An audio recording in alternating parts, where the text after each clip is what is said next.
आदेश। जय महाकाल।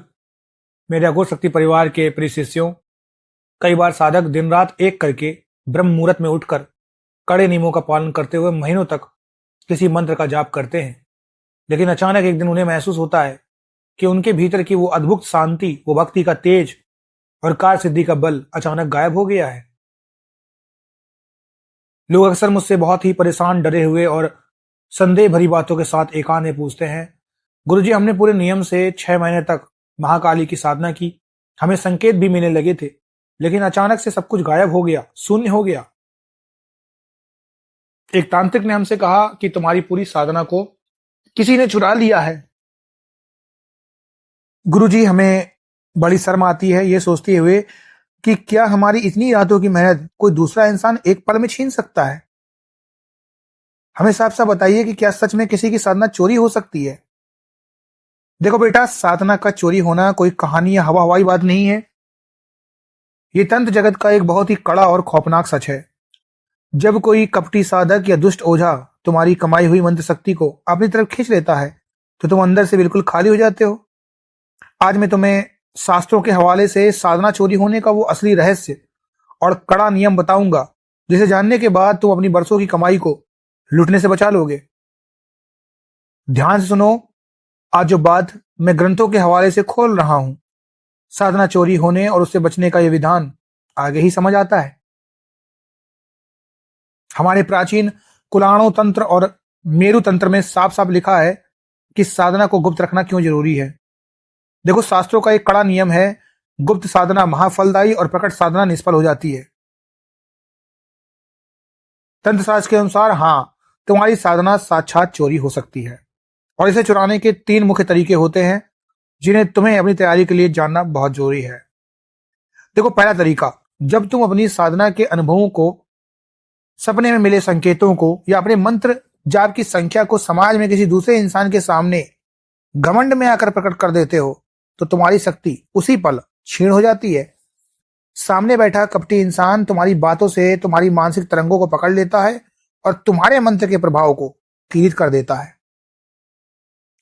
दूसरी बात, जब तुम किसी पाखंडी ओझा या चौकी दरबार वाले के पास जाते हो और वो तुम्हारे सिर पर हाथ रखता है या तुम्हें कोई अभिमंत्रित चीज खाने को देता है, तो वो एक विशेष क्रिया के जरिए तुम्हारे आगे चक्र से जुड़ी साधना की कमाई को अपने इष्ट के चरणों में खींच लेता है। तुम सोचते हो कि उसने तुम्हें आशीर्वाद दिया, लेकिन वो तुम्हारी बरसों की मंत्र आहुति चुरा चुका होता है।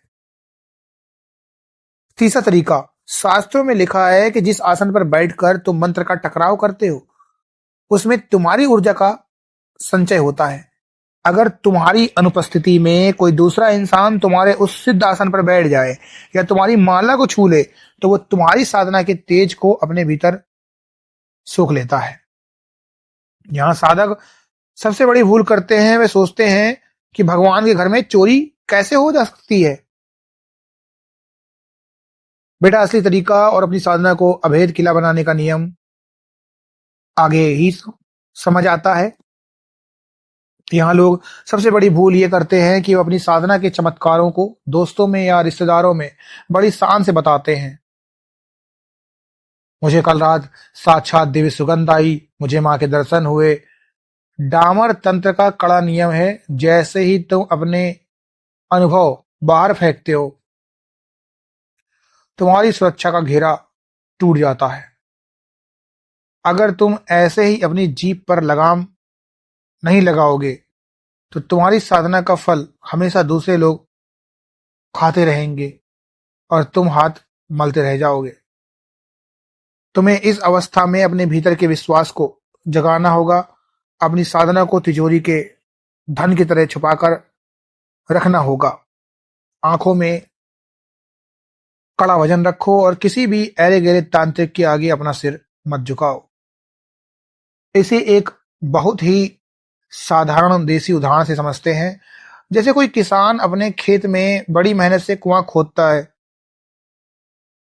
दिन रात पत्थर तोड़कर वो जमीन से साक्षात मीठा पानी निकाल लेता है।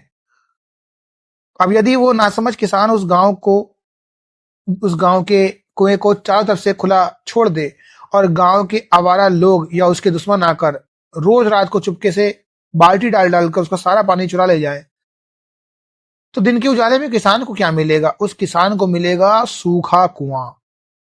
कसूर उस कुएं के पानी का नहीं है, कसूर उस किसान का है जिसने अपने कुएं पर मजबूत फौलादी ढक्कन और ताला नहीं लगाया।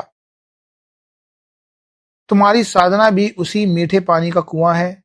जब तक तुम इस पर गुप्त साधना का कड़ा ताला नहीं लगाओगे, तब तक कपटी लोग इसे चुराते रहेंगे। ये सिर्फ शुरुआत है, असली गहराई आगे है। जो साधक अपनी साधना को पूरी तरह कीलन मुक्त रखना चाहते हैं और अपनी मंत्र शक्ति को चारों तरफ से लॉक करने वाला वो असली अघोर कवच प्राप्त करना चाहते हैं, जिससे कोई भी दुष्ट तांत्रिक तुम्हारी कवाई को छू भी न सके, उनके लिए अगला चरण सिद्ध साधना प्लेलिस्ट केवल सदस्यों के लिए खुला है। निर्णय तुम्हारा है। आदेश। जय महाकाल।